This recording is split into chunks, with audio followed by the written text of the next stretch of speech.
If you're a DevOps guy, then you would have definitely heard of Kubernetes. But I don't think the DevOps world knows enough of what exactly Kubernetes is and where it's used. And that's why we at Edureka have come up with this video on what is Kubernetes. My name is Vardhan, and I'll be representing Edureka in this video. And as you can see from the screen, these will be the topics that I'll be covering in today's session. I'll first start off by talking about what is the need for Kubernetes.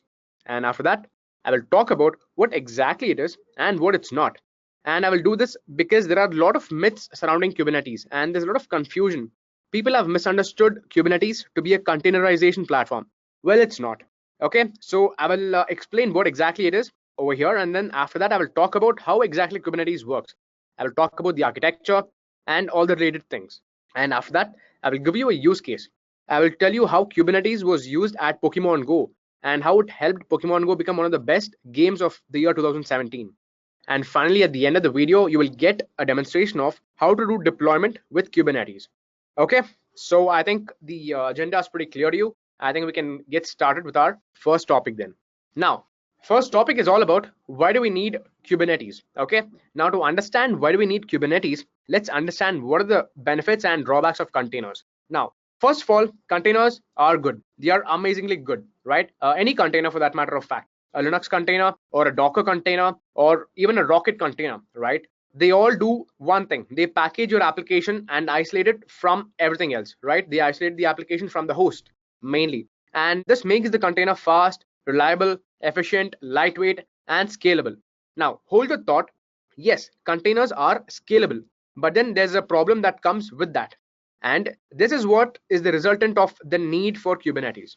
Even though containers are scalable, they are not very easily scalable. Okay, so let's look at it this way. You have one container, you might want to probably scale it up to 2 containers or 3 containers. Well, it's possible, right? It's going to take a little bit of manual effort, but yeah, you can scale it up. You're not going to have a problem. But then look at a real world scenario where you might want to scale up to like 50 to 100 containers. Then in that case, what happens? I mean, after scaling up, what do? You have to manage those containers, right? You have to make sure that they're all working, they're all active, and they're all talking to each other. Because if they're not talking to each other, then there's no point of scaling up itself. Because in that case, the servers would not be able to handle the loads if they're not able to talk to each other, correct? So it's really important that they are manageable when they are scaled up. And now let's talk about this point. Is it really tough to scale up containers?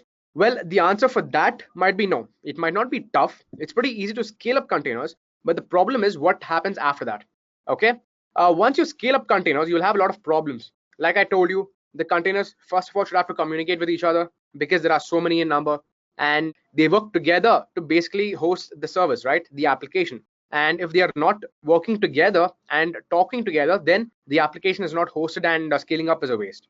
So that's the number one reason. And the next is that the containers have to be deployed appropriately and they have to also be managed. They have to be deployed appropriately because you cannot have the containers deployed in just random places. You have to deploy them in the right places. You cannot have one container in one particular cloud and the other one somewhere else. So that would have a lot of complications. Well, of course it's possible, but yeah, it would lead to a lot of complications internally. You want to avoid all that. So you have to have one place where everything is deployed appropriately, and you have to make sure that the IP addresses are set everywhere and the port numbers are open for the containers to talk to each other and all these things, right? So these were the 2 other points. The next point or the next problem with scaling up is that auto scaling is never a functionality over here. Okay, and this is one of the things which is the biggest benefit with Kubernetes. The problem technically is there's no auto scaling functionality. Okay, there's no concept of that at all. And you may ask at this point of time, why do we even need auto scaling? Okay, so let me explain the need for auto scaling with an example. So let's say that you are an e-commerce portal, okay, something like an Amazon or a Flipkart. And let's say that you have decent amount of traffic on the weekdays, but on the weekends you have a spike in traffic. Probably you have like 4x or 5x the usual traffic. And in that case, what happens is maybe your servers are good enough to handle the requests coming in on weekdays, right? But the requests that come on the weekends, right, from the increased traffic, that cannot be serviced by your servers, right? Maybe it's too much for your servers to handle the load. And maybe in the short term, it's fine. Maybe once or twice you can survive, but there will definitely come a time when your server will start crashing because it cannot handle that many requests per second or per minute. And if you want to really avoid this problem, what do? You have to scale up. And now would you ideally keep scaling up every weekend and scaling down after the weekend, right? I mean, technically, is it possible? Will you be buying your servers and then setting it up, and every Friday would you be again buying new servers, setting up your infrastructure, and then the moment your weekday starts, would you just destroy all your servers, whatever you built? Would that what you be doing? No, right? Obviously, that's a pretty tedious task. So that's where something like Kubernetes comes in. And what Kubernetes does is it keeps analyzing your traffic and the load that's being used by the container. And as and when the traffic is reaching the threshold, auto scaling happens. Wherein if the servers have a lot of traffic and if it needs more such servers for handling requests, then it starts scaling up the containers on its own. There's no manual intervention needed at all. So that's one benefit with Kubernetes, and one traditional problem that we have with scaling up of containers. Okay, and then yeah, the one last problem that we have is the distribution of traffic. That is still challenging without something that can manage your containers. I mean, you have so many containers, but how will the traffic be distributed? Load balancing, how does that happen? You just have containers, right? You have 50 containers. How does the load balancing happen? So all these are questions we should really consider, because containerization is all good and cool. It was much better than VMs. Yes, containerization, it was basically a concept which was sold on the basis of scaling up, right? We said that VMs cannot be scaled up easily, so we told use containers, and with containers you can easily scale up. So that was the whole reason we basically sold containers with the tagline of scaling up. But in today's world, our demand is ever more that even the regular containers cannot be enough. So scaling up is so much or in so detail that we need something else to manage your containers. Correct? Do we agree there? We need something, right? And that is exactly what Kubernetes is. So Kubernetes is a container management tool. All right. So this is open source, and this basically automates your container deployment, your container scaling and descaling, and your container load balancing. The benefit with this is that it works brilliantly with all the cloud vendors, with all your public cloud vendors, all your hybrid cloud vendors, and it also works on premises. So that is one big selling point of Kubernetes, right?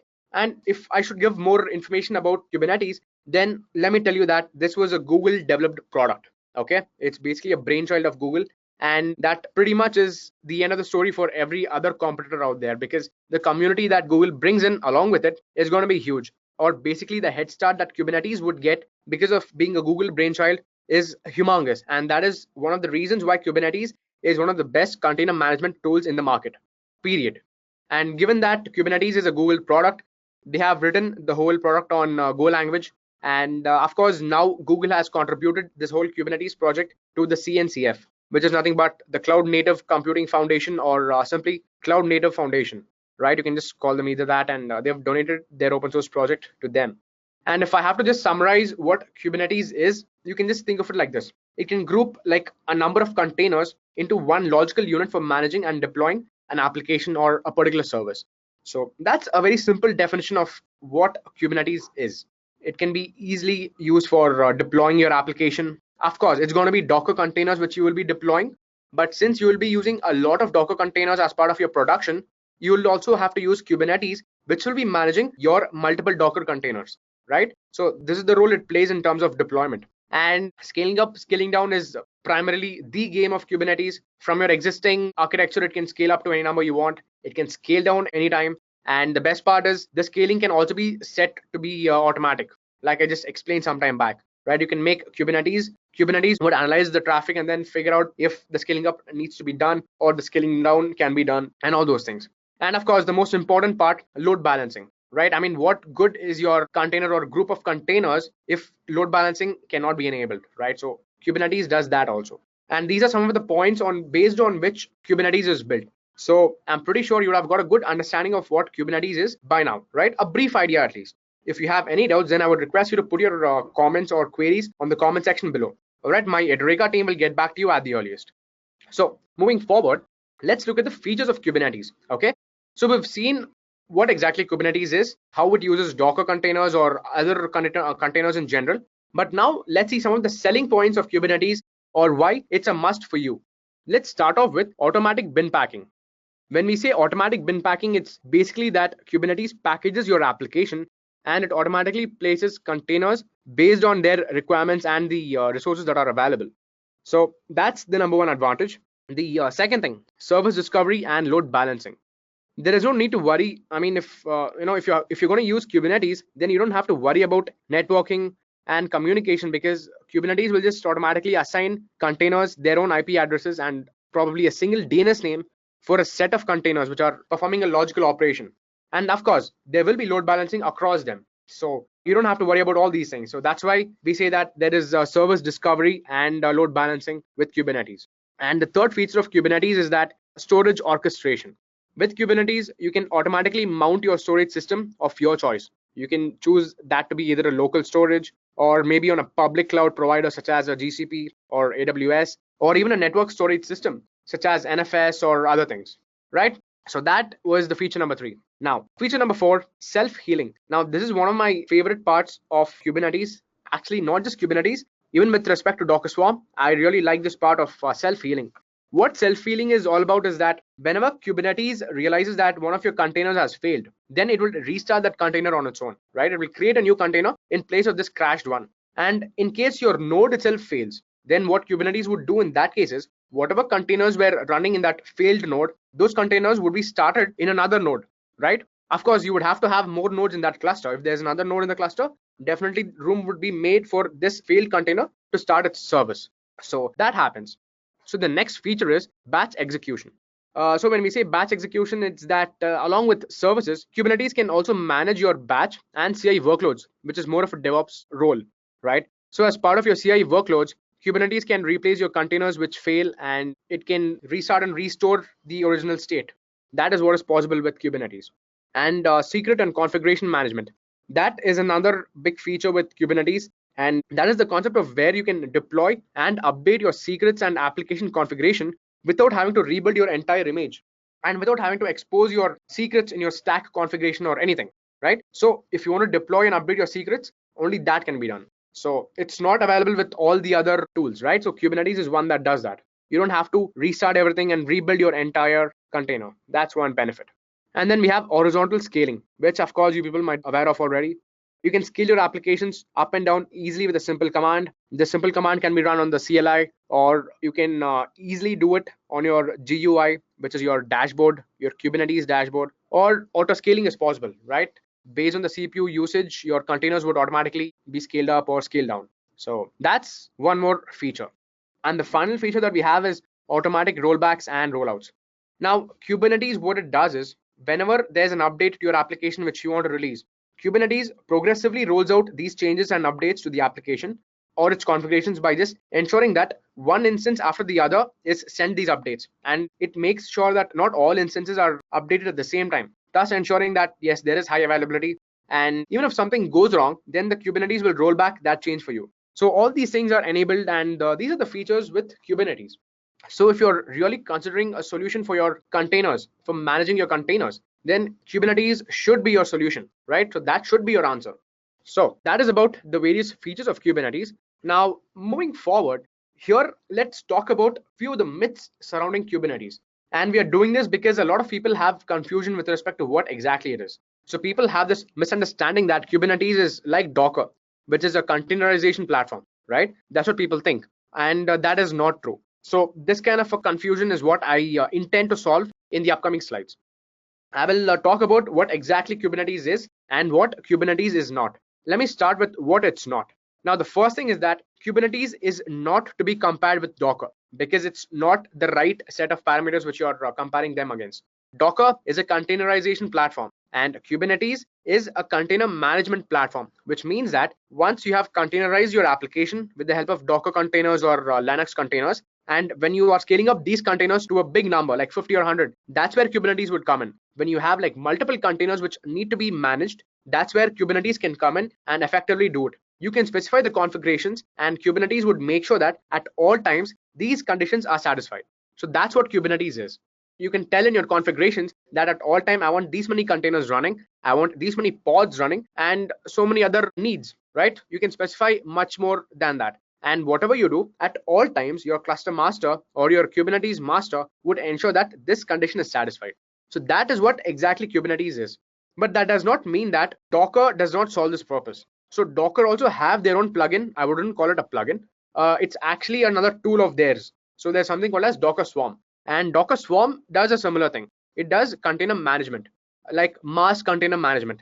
So similar to what Kubernetes does, when you have like 50 to 100 containers, Docker Swarm would help you in managing those containers. But if you look at who is prevailing in the market today, I would say it's Kubernetes, because Kubernetes came in first. And the moment they came in, they were backed by Google, and they had this huge community which they just swept along with them. So they have like hardly left any market for Docker and for Docker Swarm. But that does not mean that they are better than Docker, because they are at the end of the day using Docker. So Kubernetes is only as good as what Docker is.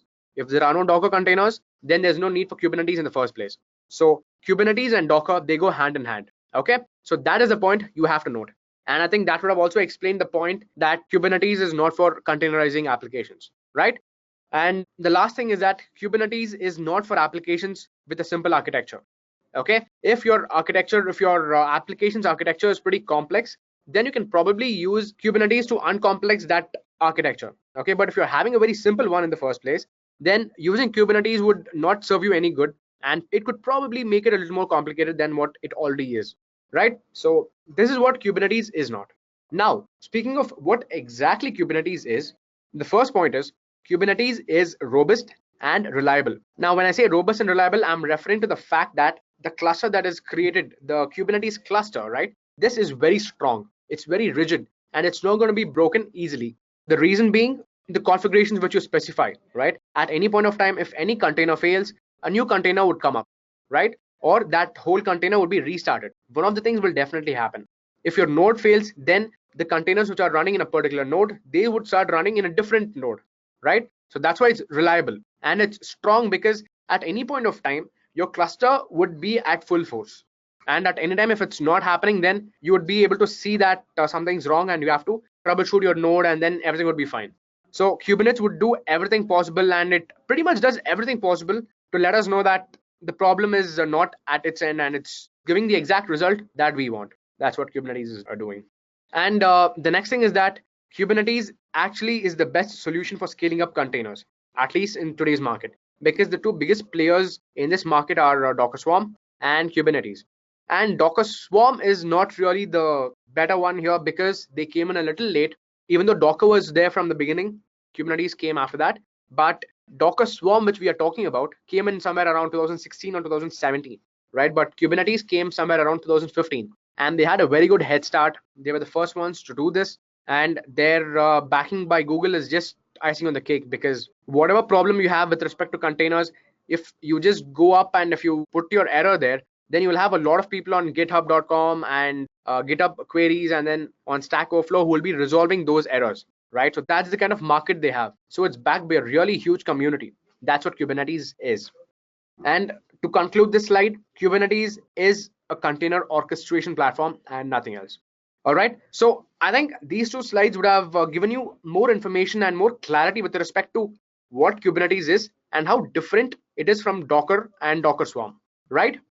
If you guys still have any doubts, then I would request you to put your comments in the comment section below, and my team will get back to you at the earliest. Okay, so now moving on, let's go to the next topic, where we will compare Kubernetes with Docker Swarm. And we are comparing with Docker Swarm because we cannot compare Docker and Kubernetes head on. Okay, so that is what you have to understand. If you are this person over here, if you are Sam who is wondering which is the right comparison, then let me reassure you that the difference can only be between Kubernetes and Docker Swarm. Okay, so let's go ahead and see what the difference is actually. Let's start off with your installation and configuration. Okay, so that's the first parameter we'll use to compare these two. And over here, Docker Swarm comes out on top, because Docker is a little easier. You have around 2 or 3 commands which will help you have your cluster up and running. That includes the node joining the cluster, right? But with Kubernetes, it's way more complicated than Docker Swarm, right? So you have like close to 10 to 11 commands which you have to execute, and then there's a certain pattern you have to follow to ensure that there are no errors, right? Yes, and that's why it's time consuming, and that's why it's complicated. But once your cluster is ready, that time Kubernetes is the winner, because the flexibility, the rigidness, and the robustness that Kubernetes gives you cannot be offered by Docker Swarm. Yes, Docker Swarm is faster, but yes, not as good as Kubernetes when it comes to your actual working. And speaking of the GUI, once you have set up your cluster, you can use a GUI with Kubernetes for deploying your applications, right? So you don't need to always use your CLI. You have a dashboard which comes up, and the dashboard If you give it admin privileges, then you can use it. You can deploy your application from the dashboard itself. Everything just drag and drop, click functionality, right? With just click functionality, you can do that. The same is not the case with Docker Swarm. You have no GUI in Docker Swarm, okay? Period. So Docker Swarm is not the winner over here. It's Kubernetes. And yes, going to the third parameter, scalability. So people again have a bad misconception that Kubernetes is better.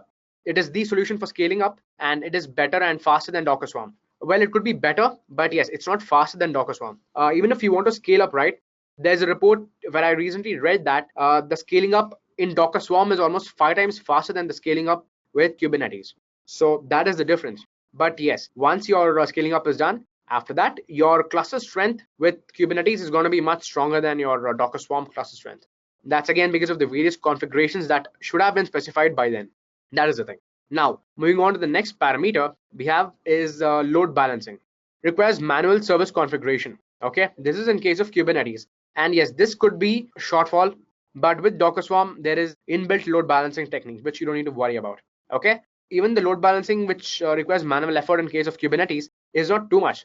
There are times when you have to manually specify what are your configurations. You have to make a few changes, but yes, it's not as much as what you're thinking.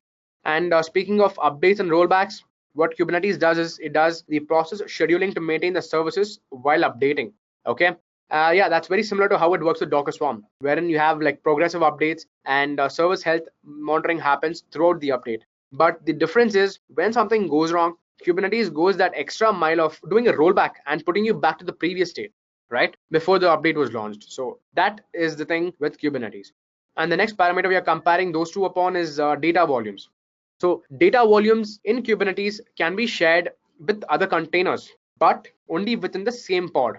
So we have a concept called pods in Kubernetes. Okay, now pod is nothing but something which groups related containers, right? A logical grouping of containers together. So that is a pod.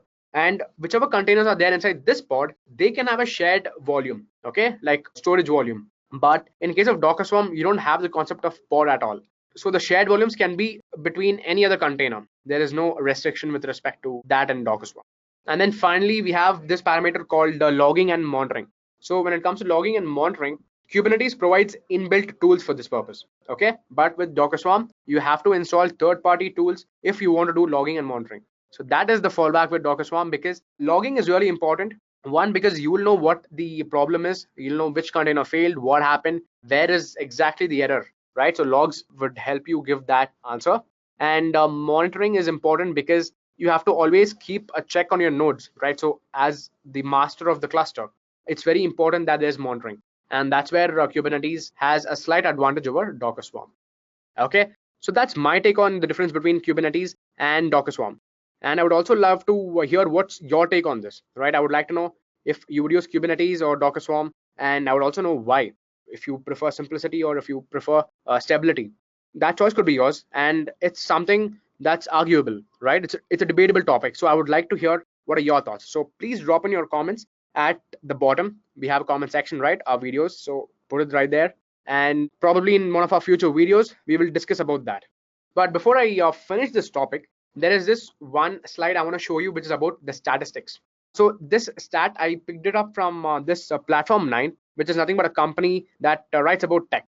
Okay, and what they've said is that the number of news articles that were produced, right, in that one particular year had 90% of those covered on Kubernetes compared to the 10% on Docker Swarm. Amazing, right? That's a big difference.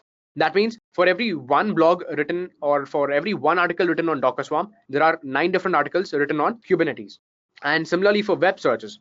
For web searches, Kubernetes is 90% compared to Docker Swarm's 10%. And publications, GitHub stars, the number of commits on GitHub, all these things are clearly won by Kubernetes everywhere. So Kubernetes is the one that's dominating this market, and that's pretty visible from this stat also, right?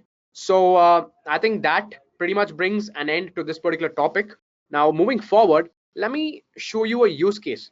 Let me talk about how this game, this amazing game called Pokemon Go, was powered with the help of Kubernetes. I'm pretty sure you all know what it is, right? You guys know Pokemon Go. It's the very famous game, and it was actually the best game of the year 2017. And the main reason for that being the best is because of Kubernetes. And let me tell you why. But before I tell you why, there are a few things which I want to just talk about. I'll give you a overview of what Pokemon Go is, and let me talk about a few key stats. So Pokemon Go is an augmented reality game developed by Niantic for your Android and for iOS devices.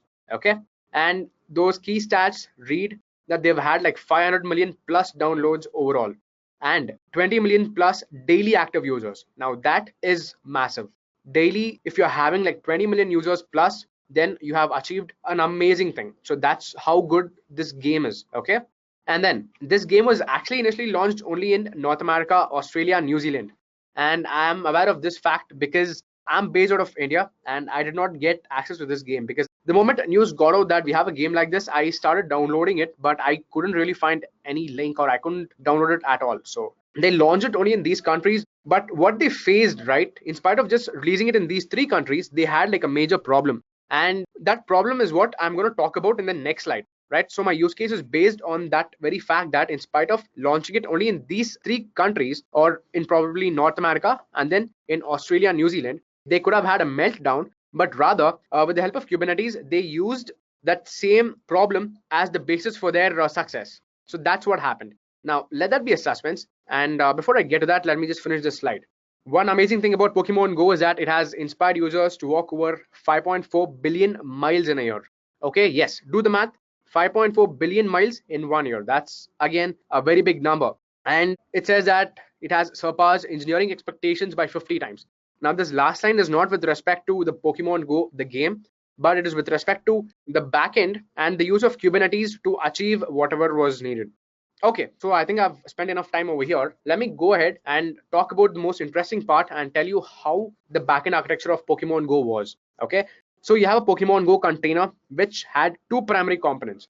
One is your Google Bigtable, which is your main database where everything is going in and coming out. And then you have your programs, which is run on your Java cloud, right? So these two things are what is running your game. MapReduce and Cloud Dataflow were something which was used for scaling up. Okay, so it's not just the container scaling up, but it's with respect to the application, how the program would react when there are these increased number of users and how to handle increased number of requests. So that's where the MapReduce is the paradigm comes in, right? The mapping and then reducing that whole concept. So this was their one deployment. Okay, and when we say into 5, it means that they had their server capacities which could go up till 5 times. Okay, so technically they could only serve X number of requests, but in case of failure conditions or heavy traffic load conditions, the max the server could handle was 5x, because after 5x the server would start crashing. That was their prediction. Okay, and what actually happened at Pokemon Go on releasing in just those 3 different geographies is that the moment they deployed it, the usage became so much that it was not X number of times, which is technically their failure limit, and it is not even 5x, which is the server's capability, but the traffic that they got was up to 50 times more than what they expected. So you know that when your traffic is so much, then you're going to be brought down to your knees. That's a definite and that's a given, right? This is like a success story and this is too good to be true kind of a story. And in that kind of a scenario, if the requests start coming in are so much that if they reach 50x, then it's gone, right? The application is gone for a toss. So that's where Kubernetes comes in and they overcome all the challenges. How do they overcome the challenges? Because Kubernetes can do both vertical scaling and horizontal scaling at ease. And that is the biggest problem, right? Because any application and any other company can easily do horizontal scaling, where you just spin up more containers and more instances and you set up the environment. But vertical scaling is something which is very specific, and this is even more challenging. Now it's more specific to this particular game because the virtual reality would keep changing. Whenever a person moves around or walks around somewhere in his apartments or somewhere on the road, then the RAM, right, that would have to increase. The memory, the in-memory and the storage memory, all this would increase. So in real time, your server's capacity also has to increase vertically. So once they have deployed it, it's not just about horizontal scalability anymore. It's not about satisfying more requests. It's about satisfying that same request with respect to having more hardware space, more RAM space, and all these things, right? That one particular server should have more performance abilities. That's what it is about. And Kubernetes solved both of these problems effortlessly. And Niantic were also surprised that Kubernetes could do it. And that was because of the help that they got from Google. I read an article recently that the head of Niantic's lab, he met with some of the top executives in Google and in GCP, right? and then they figure out how things are supposed to go. And they of course met with the heads at Kubernetes, and they figured out a way to actually scale it up to 50 times in a very short time. So that is the challenge that they were presented, and thanks to Kubernetes, they could handle 50 times the traffic that they expected, which is like a very one-off story, and which is very, very surprising that something like this would happen. So that is about the use case, and that pretty much brings an end to this topic of how Pokemon Go used Kubernetes to achieve something. Because in today's world, Pokemon Go is a really revered game because of what it could, right? It basically beat all the stereotypes of a game, and whatever anybody could have anything negative against the game, right? So they could say that these mobile games and video games make you lazy, they make you just sit in one place, and all these things, right? And Pokemon Go was something which was different. It actually made people walk around, and it made people exercise, and that goes on to show how popular this game became. If Kubernetes lies at the heart of something which became so popular and something that became so big, then you should imagine how big Kubernetes or how useful Kubernetes is, right? So that is about this topic. Now, moving forward, let me just quickly talk about the architecture of Kubernetes, and then after that, I'll wrap up the session with a demonstration. Okay, so the Kubernetes architecture is very simple. You have the kube master, which controls pretty much everything. Okay, you should note that it is not like Docker Swarm where your kube master will also have containers running. Okay, so there won't be containers over here. So all the containers will be running, all the services which will be running will be only on your nodes. It's not going to be on your master. And you would have to first of all create your master. That's the first step in creating your cluster. And then you would have to get your nodes to join your cluster. Okay, so be it your pods or be it your containers, everything would be running on your nodes, and your master would only be scheduling or replicating these containers across all these nodes and making sure that your configurations are satisfied, right? Whatever you specify in the beginning. And the way you access your kube master is via two ways. You can either use it via the UI or via the CLI. So the CLI is the default way, and this is the main way technically, because if you want to start setting up your cluster, you use the CLI, you set up your cluster, and from here you can enable the dashboard. And when you enable the dashboard, then you can probably get the GUI, and then you can start using your Kubernetes and start deploying by just with the help of the dashboard, right? By just the click functionality, you can deploy an application which you want, rather than having to write a YAML file or feed commands one after the other from the CLI. So that is the working of Kubernetes. Okay, now let's concentrate a little more on how things work on the node end. Now, as said before, Kubernetes master controls your nodes, and inside nodes you have containers. Okay, and now these containers are not just contained inside them, but they are actually contained inside pods. Okay, so you have nodes inside which there are pods, and inside each of these pods there will be n number of containers depending upon your configuration and your requirement. Right now, these pods which contain n number of containers are a logical binding or a logical grouping of these containers. Supposing you have an application X which is running in node 1. Okay, so you will have a pod for this particular application, and all the containers which are needed to execute this particular application will be a part of this particular pod, right? So that's how pod works, and that's what the difference is with respect to Docker Swarm and Kubernetes. Because in Docker Swarm you will not have a pod, you just have containers running on your node. And the other two terminologies which you should know is that of replication controller and service. Your replication controller is the master's resource to ensuring that the requested number of pods are always running on the nodes, right?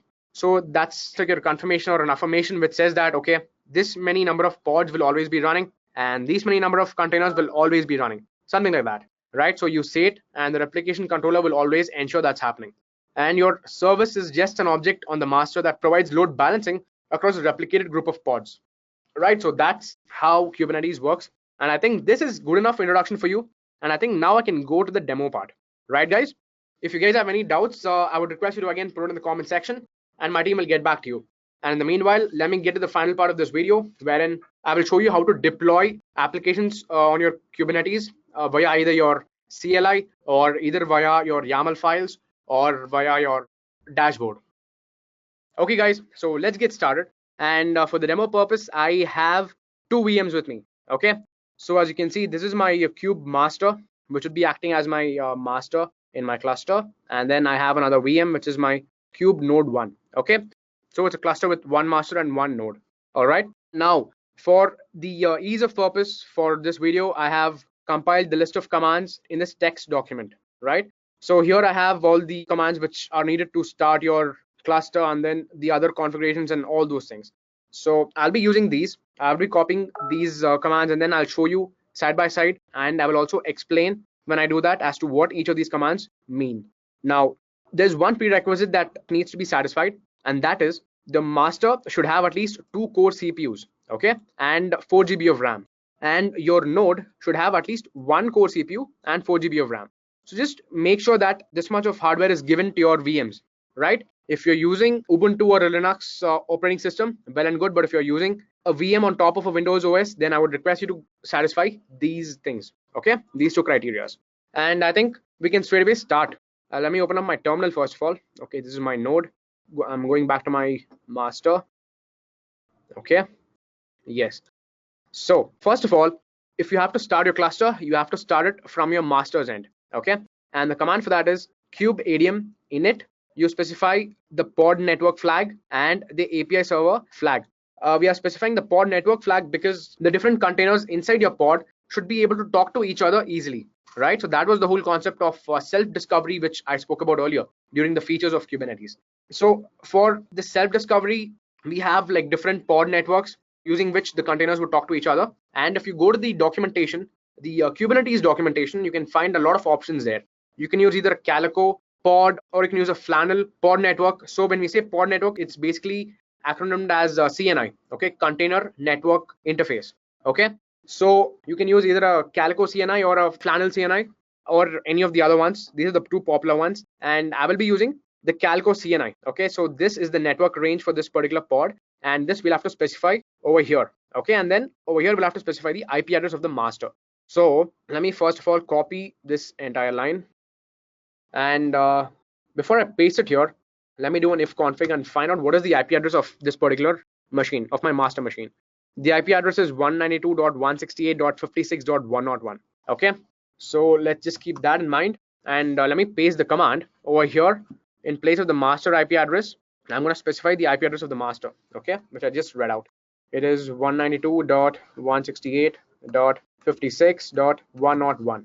And the pod network, I told you that I'm going to use the Calico pod, so let's copy this network range and paste it here.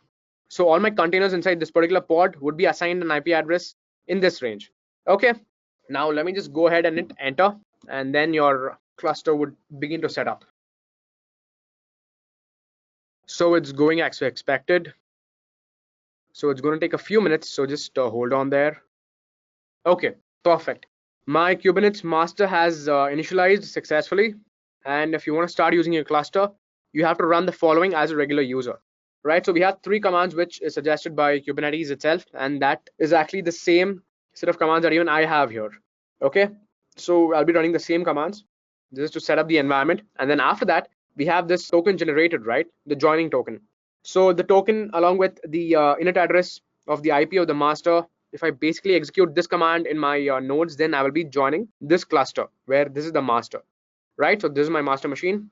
This just created the cluster. So now before I do this though, there are a few steps in the middle. One of those steps is executing all these 3 commands, and after that comes bringing up the dashboard and setting up the pod network, right? Mine is the Calico pod, so I'll have to set up the Calico pod, and then I have to also set up the dashboard. Because if I do not start the dashboard and this before the nodes, then the node cannot join, and I will have various other complications. So let me first of all go ahead and run these 3 commands one after the other, okay? Since I have the same commands in my text doc, I'll just copy it from there, okay? I'll say Control C, paste, enter, okay? And I'll copy this line. So remember, you have to execute all these things as regular user, okay? You can probably use your sudo, but yeah, you'll be executing it as your regular user. And it's asking me if I want to override the existing whatever is there in this directory. I would say yes, because I've already done this before. But if you are setting up the cluster for the first time, you will not have this prompt, okay? Now, let me go to the 3rd line, copy this and paste it here. Okay, perfect. Now I've ran these 3 commands as I was told by Kubernetes. Now the next thing that I have to do is, before I check the node status and all these things, let me just set up the network, okay, the pod network. So like I said, this is the line, this is the command that we have to run to set up the Calico network, okay, to allow the nodes to join our particular network. So it will be copying the template of this calico.yaml file, which is present over here in this docs. Okay, so hit enter, and yes, my thing is created. Calico cube controller is created. Now I'll just go back here and see, at this point of time I can check if my master is connected to the particular pod. Okay, so I can run the kubectl get nodes command. Okay, this would say that I have one particular resource connected to the cluster. Okay, name of the machine, and this role is master, and yeah, the status is ready. Okay, if you want to get an idea of all the different pods which are running by default, then you can do the kubectl get pods along with a few options. Okay, you should specify these flags, and they are all namespaces, and with the flag O, specify wide. Okay, so this way I get all the pods which are started by default. Okay, so there are different services like etcd for kube controllers, for the Calico node, for the etcd master. For every single service there's a separate container and pod started. Okay, so that's what you can understand from this part. Okay, that is the safe assumption. Now that we know the cluster is ready and the master is part of the cluster, let's go ahead and execute this dashboard. Okay, remember, if you want to use a dashboard, then you have to run this command before your nodes join this particular cluster, because the moment your nodes join into the cluster, bringing up the dashboard is going to be challenging and it will start throwing errors. Okay, it will say that it's being hosted on the node, which we do not want. We want the dashboard to be on the server itself, right, on the master. So first let's bring the dashboard up. So I'm going to copy this and paste it here. Okay, enter. Great, my Kubernetes dashboard is created. Now the next command that you have to get your dashboard up and running is kubectl proxy. Okay, with this you'll get a message saying that it's being served at this particular port number. And yes, you are right now there. You can, if you access localhost, what was the port number again? Localhost, yeah, 127.0.0.1 is localhost. Okay, followed by port number 8001. Okay, yeah, so right now we are not having the dashboard because it is technically accessed on another URL. But before we do that, there are various other things that we have to access. I mean, we have to set. Okay, because right now we have only enabled the dashboard. Now if you want to access the dashboard, you have to first of all create a service account. Okay, the instructions are here. Okay, you have to first of all create a service account for your dashboard. Then you have to say that, okay, you are going to be the admin user of this particular service account, and you have to enable that functionality here. You should say dashboard admin privileges, and you should do the cluster binding. Okay, the cluster role binding is what you have to do. And after that, to join to that or to get access to that particular dashboard, we have to basically give a key. Okay, it's like a password. So we have to generate that token first, and then we can access the dashboard. So again, for the dashboard there are these 3 commands. Well, you can get confused down the line, but remember, this is separate from the above. Okay, so what we did initially is ran these 3 commands which Kubernetes told us to execute, and after that the next necessity was bring up a pod. So this was that command for the pod, and then this was the command for getting the dashboard up, and right after that run the proxy, and then on that particular port number it'll start being served. So my dashboard is being served, but I'm not getting the UI here. And if I want to get the UI, I have to create the service account and do these 3 things, right? So let's start with this and then continue. I hope this wasn't confusing, guys. Okay, I can't do it here, so let me open a new terminal. Okay, here I'm going to paste it, and yes, service account created. Let me go back here and execute this command where I'm doing the role binding. I'm saying that my dashboard should have admin functionalities, and that's going to be the cluster role. Okay, cluster admin, and then the service account is what I'm using, and it's going to be in default namespace. Okay, so when I created the account, I said that I want to create this particular account in default namespace. So the same thing I'm specifying here. Okay, dashboard admin created. Good. So let's generate the token that is needed to access my dashboard. Okay, before I execute this command, let me show you that once. So if you go to this URL, right, /API/v1/namespaces. Yep, let me show it you here. Okay, so this is the particular URL where you will get access to the dashboard. Okay, login access to the dashboard, localhost 8001 API v1 namespaces /kubesystem/services/https Kubernetes dashboard :/proxy. Okay, remember this one. That is the same thing over here, and like I told you, it's asking me for my password, so I would say token, but let me go here and hit the command and generate the token. So This is the token. I'm going to copy this from here till here. I'm going to say copy, and this is what I have to paste over here. All right, so sign and update. Yes, perfect. So this is my dashboard, right? This is my Kubernetes dashboard, and this is how it looks like. Whatever I want, I can get an overview of everything. So there is workloads. If I come down, there is deployments. I have option to see the pods, and then I can see what are the different services running among most of the other functionalities. Okay, so right now we don't have any bar graph or pie graph showing you which cluster is up, which pod is up and all, because I have not added any node and there is no service that is running, right? So I mean, this is the outlay of the dashboard. Okay, you will get access to everything you want from the left. You can drill down into each of these namespaces or pods or containers, right? Now, if you want to deploy something through the dashboard, right, through the click functionality, then you can go here, okay? But before I create any container or before I create any pod or any deployment for that matter of fact, I have to have nodes because these will be running only on nodes, correct? Whatever I deploy, they run only on nodes. So let me first open up my node and get the node to join this particular cluster of mine. Now, if you remember, the command to join the node got generated at the master end, correct? So let me go and fetch that again. So that was the first command that we ran, right? This one. So let's just copy this and paste this one at my node end. This is the IP of my master, and it will just join at this particular port number. Let me hit enter. Let's see what happens. Okay, let me run it as root user. Okay, perfect. Successfully established connection with the API server, and it says this node has joined the cluster, right?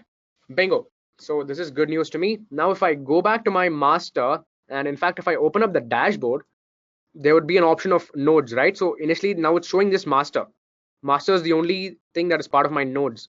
Let me just refresh it, and you would see that even node-1 would be a part of it, right? So there are two resources, two instances. One is the master itself and the other is the node. Now if I go to overview, you will get more details. If I start my application, if I start my servers or containers, then all those would start showing up here, right? So it's high time I start showing you how to deploy it. To deploy it using the dashboard, I told you this is the functionality. So let's go ahead and click on this create. And yeah, mind you, from the dashboard is the easiest way to deploy your application, right? So even developers around the world do the same thing. For the first time, probably they create it using the YAML file, and then from there on, they start editing the YAML file on top of the dashboard itself, or they create or deploy the application from here itself. So we'll do the same thing. Go to create an app using functionality, click functionality, you can do it over here. So let's give a name to your application. I'll just say Edureka demo. Okay, let that be the name of my application. And I want to basically pull an Nginx image. Okay, I want to launch an Nginx service. So I'm going to specify the image name in my Docker hub. Okay, so it says either the URL of a public image or any registry, or a private image hosted on Docker hub or Google Container Registry. So I don't have to specify the URL per se, but if you're specifying a Docker hub, if you're specifying this image to be pulled from Docker hub, then you can just use the name of the image which has to be pulled. That's good enough, right? Nginx is the name, and that's good enough. And I can choose to set my number of pods to 1 or 2. In that way, I will have 2 containers running in the pod, right? So this is done. And the final part is actually, without the final part, I can straight away deploy it. Okay, but if I deploy it, then my application would be created, but I would just not get the UI. I mean, I won't see the Nginx service.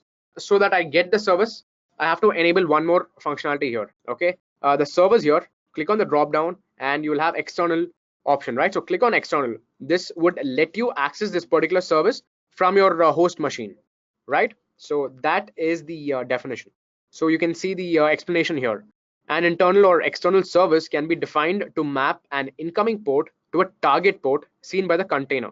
So Nginx, which would be hosted on one of the container ports that could not be accessible if I don't specify anything here. But now that I've said access it externally on a particular port number, then it would get mapped for me.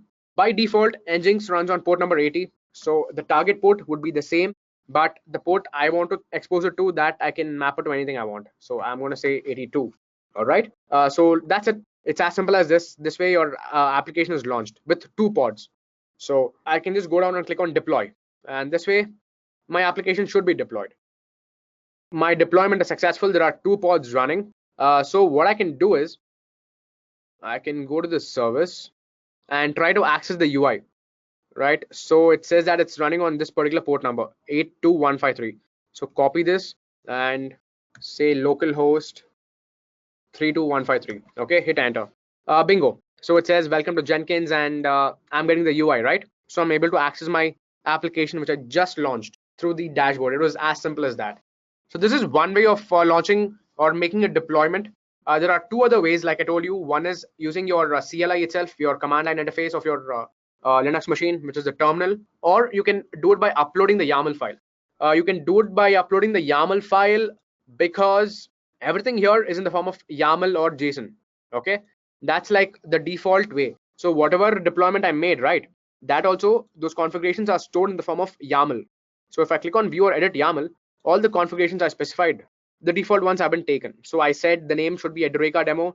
That is what has been taken over here. That is the name of my deployment. Okay, so kind is deployment.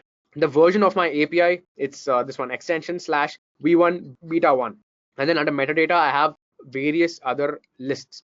So if you know how to write a YAML file, then I think it will be a little more easier for you to understand and create your deployment, because YAML file is everything about lists and maps, and these YAML files are always lists about maps and maps about lists. So it might be a little confusing. So probably we'll have another tutorial video on how to write a YAML file for Kubernetes deployment, but I would keep that for another session.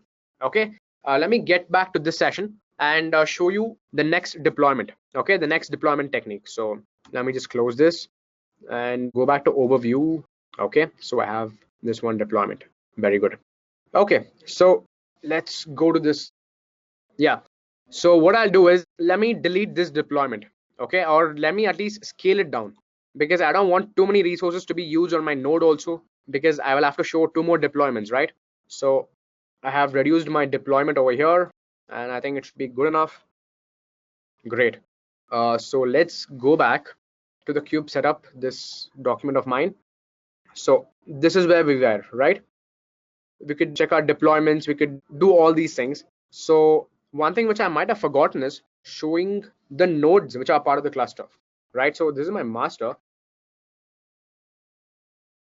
Yeah, so I kind of forgot to show you this kubectl get node. So the same view that you got on your dashboard, you get it here also. I mean, these are the 2 nodes, and this is the name and all these things. Okay, and I can also do the kubectl get pods, which would tell me all the pods that are running. Edureka demo is the pod which I have started. Okay, this is my pod. Now if I specify with the other flags, right, with all namespaces and with wide, then all the default pods which get created along with your Kubernetes cluster, those will also get displayed. Let me show you that also, just in case. Okay, yeah, so this is the one which I created, and the other ones are the default deployments that come with Kubernetes. The moment you install set up the cluster, these get started. Okay, and if you can see here, this particular Edureka demo which I started is running on my node 1 along with this kube proxy and this particular Calico node. So these 2 services are running on master and node, and this one is running only on my node 1, right? You can see this, right? The Calico node runs both on my node over here and on my master, and similarly the kube proxy runs on my node here and on my master. So this is the one that's running only on my node. Okay, so getting back to what I was about to explain you, the next part is how to deploy anything through your terminal. Now to deploy your same Nginx application through your CLI, we can follow these set of commands. Okay, so there are a couple of steps here. First of all, to create a deployment, you have to run this command. Okay, kubectl create deployment Nginx, and then the name of the image that you want to create. This is going to be the name of your deployment, and this is the name of the image which you want to use. So Control C, and let me go to the terminal here. On my master, I'm executing this command, kubectl create deployment. Okay, so the deployment Nginx is created. If you want, we can verify that also over here. So under deployments, right now we have one entry, Edureka demo, and yes, now you can see there are 2, Nginx and Edureka demo. So this is pending. I mean, it would take a few seconds. So in the meanwhile, let's just continue with the other steps. once you have created your deployments, you have to create the service. Okay, you have to say which is the node port which can be used to access that particular service, right? Because deployment is just a deployment. You're just deploying your container. If you want to access it, like I told you earlier, from your from your host machine or all those things, then you have to enable the node port. If you want to get your deployments on your terminal, you can run this command kubectl get deployments. Okay, Nginx also comes up over here, right? If you want more details about your deployment, you can use this command kubectl describe. You'll get like more details about this particular deployment as to what is the name, what is the port number it's residing on, and all these things. Okay, let's not complicate this. You can probably use that for your understanding later. So once that is done, the next thing that you have to do is you have to create the service on the nodes. You have created the deployment, but yes, create the service on the nodes using this particular command kubectl create service and say node port. Okay, this means you want to access it at this particular port number. You're doing the port mapping 80 is to 80. Okay, container port 80 to the internal node port 80. Okay, so service for Nginx is created. And if you want to check which of the deployments are running in which nodes, you can run the command kubectl get svc. Okay, this would tell you, okay, you have two different services, Edureka demo and Nginx, and they are running on these port numbers and on these nodes, right? So Kubernetes is the one which got created automatically. Edureka demo is the one which I created. Okay, Nginx is again the one which I created. Kubernetes comes up on its own. I'm just specifying to you because this is a container for the cluster itself. Okay, so let's just go back here, and then yes, and similarly, if you want to delete a deployment, then you can just use this command kubectl delete deployment followed by the name of the deployment, right? It's pretty simple. You can do it this way. Otherwise, from the dashboard also you can delete it, like how I showed you earlier. Click over here and then you can click on delete, and then if you want to scale it, you can scale it. So both of these deployments of mine have one pod each, right? So let's do one thing. So let's just go to the Nginx service, and here let's try accessing this particular service. Localhost. Okay, perfect. Here also it says welcome to Nginx, right? So with this, you can understand that the port mapping worked, and by going to service, you will get to know on which port number you can access it on your host machine, right? So this is the internal container port mapped to this particular port of mine. Okay. Now, if not for this, if this doesn't work, you can also use the cluster IP for the same thing. Cluster IP is going to basically the IP using which all your containers access each other, right? So for your pod, you will have an IP. So whatever is running in your containers, that will again be accessible on your cluster IP. So it's the same thing, right? So let me just close these pages, and that's how you deploy an application through your CLI. So this comes to our last part of this video, which is nothing but deployment via YAML file. So for again deployment via YAML file, you have to write your YAML code, right? You have to either write your YAML code or your JSON code, correct? So this is the code which I've written, which is in YAML format, and in fact I already have it in my machine here. So how about I just do an ls? Yeah, there is deployment.yaml, right? So let me show you that. So this is my YAML file. Okay, so here I specify various configurations similar to how I did it using the GUI, or I did it using the CLI. It's something similar. It's just that I specify everything in one particular file. Here, if you can see that I've specified the API version. Okay, so I'm using extensions dot slash b1 or beta 1. Okay, I can do this, or I can just simply specify version 1. I can do either of those. And then the next important line is the kind. So kind is important because you have to specify what kind of file it is. Is it a deployment file, or is it for a pod deployment, or is it for your container deployment, or is it the overall deployment? What is it? So I've said deployment, okay, because I want to deploy the containers also along with the pod. So I'm saying deployment.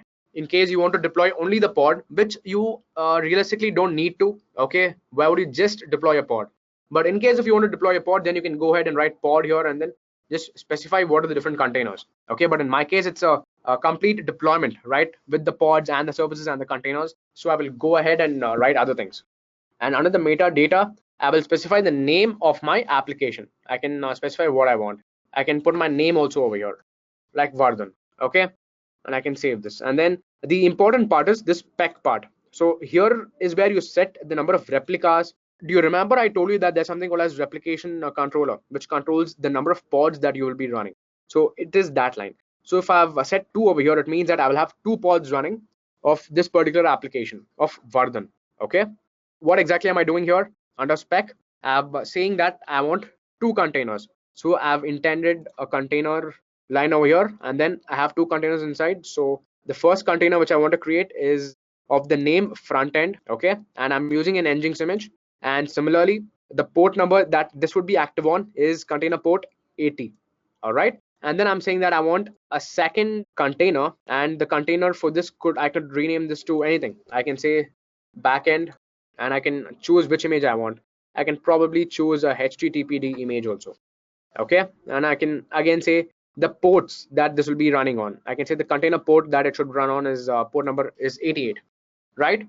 So that's how simple it is. All right, and since it's your first video tutorial, the important takeaways from this YAML file configuration is that under spec you'll have to specify the containers and yes, everything in JSON format with all the indentations and all these things. Okay, even if you have an extra space anywhere over here, then your YAML file would throw an invalid error. So make sure that is not there. Make sure you specify the containers appropriately. If it's going to be just one container, well and good. If it's two containers, make sure you indent it in the right way, and then you can specify the number of pods you want to give a name to your deployment, and mainly establish these rules. Okay, so once you're done with this, just save it and close this YAML file. Okay, so this is your deployment.yaml. Now you can straight away upload this YAML file to your Kubernetes. Okay, and that way your application would be straight away deployed. Okay, now the command for that is kubectl create -f and the name of the file. Okay, so let me copy this, and then the name of my file is deployment.yaml. So let me hit enter. Perfect. So my deployment, the third deployment, Vardhan, is also created, right? So we can check our deployments from the earlier command, that is nothing but kubectl get deployments. Okay, it's not get deployment.yaml, sorry, it's get deployments. And as you can see here, there is an Edureka demo, there is Nginx, and there is Vardhan. And the funny thing which you should have noticed is that I said I want two replicas, right? Two pods. So that's why the desired is two. Currently we have two, up to date is one. So okay, up to date is two. Brilliant. Available is 0 because let's just give it a few seconds. In 23 seconds, I don't think the pod would have started. So let's go back to our dashboard and verify if there's a third deployment that comes up over here. Okay, perfect. So that's how it's going to work. Okay, so probably it's going to take some more time because the container is just restarting. So let's just give it some more time. This could well be because of the fact that my node has very less resource, right? So I have too many deployments. That could be the very reason. So what I can do is I could go ahead and delete other deployments so that my node can handle these many containers and pods, right? So let me delete this particular deployment, Nginx deployment. And let me also delete this Edureka demo deployment of mine. Okay, now let's refresh and just wait for this to happen.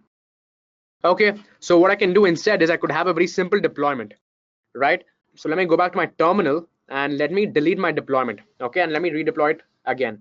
So kubectl delete deployment. Okay, so Vardhan, this deployment has been deleted. Okay, so let's just clear the screen and let's do gedit of the YAML file again. And here let's make things simpler. Let me just delete this container from here. Let me save this. All right, and close this. Now let me create a deployment with this. Okay, so Vardhan is created. Let me go up here and refresh. Let's see what happens. Okay, so this time it's all green because it's all healthy. My nodes are successful, or at least it's going to be successful. Container creating. Perfect. So two pods of mine are up and running, and both my pods are running, right? And both are running on node 1. Pods 2 out of 2. Those are the two deployments, and replica set, and then services, right? So it's Nginx, which is the base image which is being used. So well and good. This is also working. So guys, yeah, that's about it, right? So when I tried to upload it, maybe there was some other error. Probably in the YAML file, there could have been some small mistake, or it could have been because my node had too many containers running. Those could have been the reasons. But anyways, this is how you deploy it through your YAML file. All right. So that kind of brings us to the end of this session, where I've showed you a demonstration of deploying your containers in 3 different ways: CLI, dashboard, and your YAML files. So on that note, I would like to conclude today's session. And Everyone who has watched this video till the very end, I thank you people for attending this video, and hope we'll come up with more videos like this. You can do drop in your comments and suggest on what topics you want more videos on, and we would come up with those. So this is Vardhan signing off from Edureka. Thank you and happy learning. I hope you have enjoyed listening to this video. Please be kind enough to like it, and you can comment any of your doubts and queries, and we will reply them at the earliest. Do look out for more videos in our playlist and subscribe to Edureka channel to learn more. Happy learning!